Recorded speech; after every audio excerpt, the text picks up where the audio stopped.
If I'm willing to abandon myself for anyone, I'm not ready to be a husband.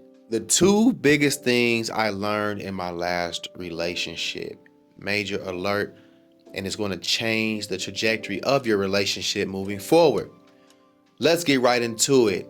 Item number one, learn to validate before giving an explanation or context. What I was doing was I was giving the context and the explanation before I was giving the validation. And that made my partner sick. Right? Like pissed. In my mind, I want to tell you why I did something before I apologized about it, because sometimes I didn't feel like it deserved an apology if you knew why it happened. But that doesn't matter. When your partner brings you something, an issue, many times you'll want to explain yourself. But I guarantee you a better approach will be to validate their feelings. Now, we're not talking about an irrational partner. I'm talking about someone who's rational, though they may have irrational moments, but overall they're competent and, they make pretty good decisions and they're decently normal. So instead of explaining yourself, validate them. Let me give you an example. Fellas, your girl comes home from wherever she's out and you were supposed to have the chicken wings sitting on the counter and you didn't. So she gets back, she's irritated, she's mad. And she's like, babe, you didn't put the chicken wings out there on the counter. And your response is, oh, well, because I had to take a call with whoever, whatever. Wrong approach. Big red X on that. No. The very, very first thing you should do in that moment is, hey, babe, my bad. That's on me. I apologize. Let me go do that. That's the response. Now, if there's room to give context, just so she doesn't think you're fully negligent and you don't care, maybe so. But first, you have to give validation. My bad, babe. I know I said I was going to do that. That's on me. And then, as we know, the best apology is action and behavior. So go and do what you need to do. Hey, should I do it now? Or how can I make this right? Should I order some food? Whatever it looks like. That was a skill I picked up that changed the trajectory of the relationship in that moment and in that season of conversations. And I think it will go a long way for you all as well. Put the validation on the front end and the apology, followed by the explanation and context if needed. Sometimes context is not needed. Sometimes an apology is not needed either. Don't always feel like you have to apologize for things. No, not saying that by no means. No.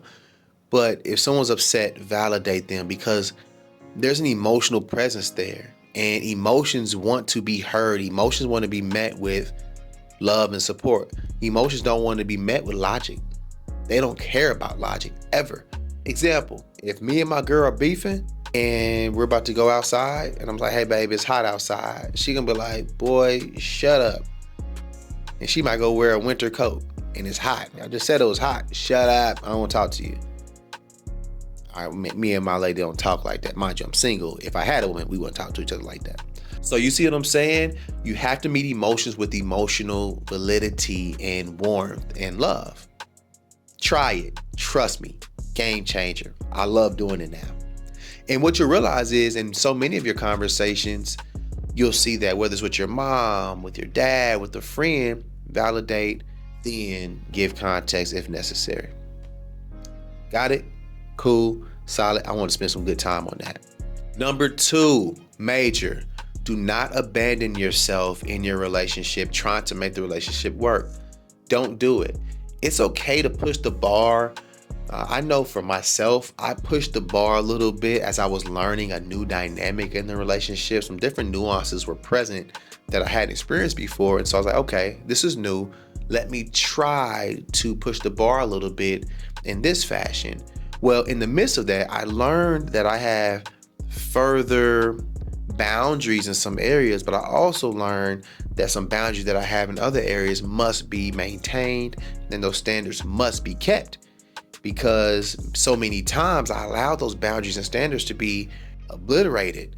What happens is you start to abandon yourself for the sake of the relationship, and you have to really figure out who you are prior to a relationship. And actually, you know what? I'll say a little bit different. you tend to really realize who you are in relationships and where your boundaries need to be set, which ones are movable, which ones are not. And that's something that I experienced is certain boundaries had to stay in place and others were advanced and were pushed out a little bit further. If you don't honor yourself in your relationship and you abandon yourself, it is a very harsh recovery when that relationship ends, because it will end. If anyone abandons themselves in the relationship will end, and it won't end in a nice way. People don't respect people who abandon themselves. I abandoned myself. And what I realized is that if I'm willing to abandon myself for anyone, I'm not ready to be a husband. That's what I learned. And that's a bar. Likewise for the ladies, if you're willing to abandon yourself for the sake of the relationship and you're a man, you're not ready to be a wife. And that's what I love so much about my past relationship is how much I learned that element. I thought I was ready to push the envelope that direction, but being willing to compromise some of my morals and boundaries that I know were needed and in place for a reason, afterwards I realized, the experience that you had was necessary. The abandonment that you did was necessary because you learned that you had to stick to your position no matter who you're dating, no matter what the situation is, no matter how much you like a person.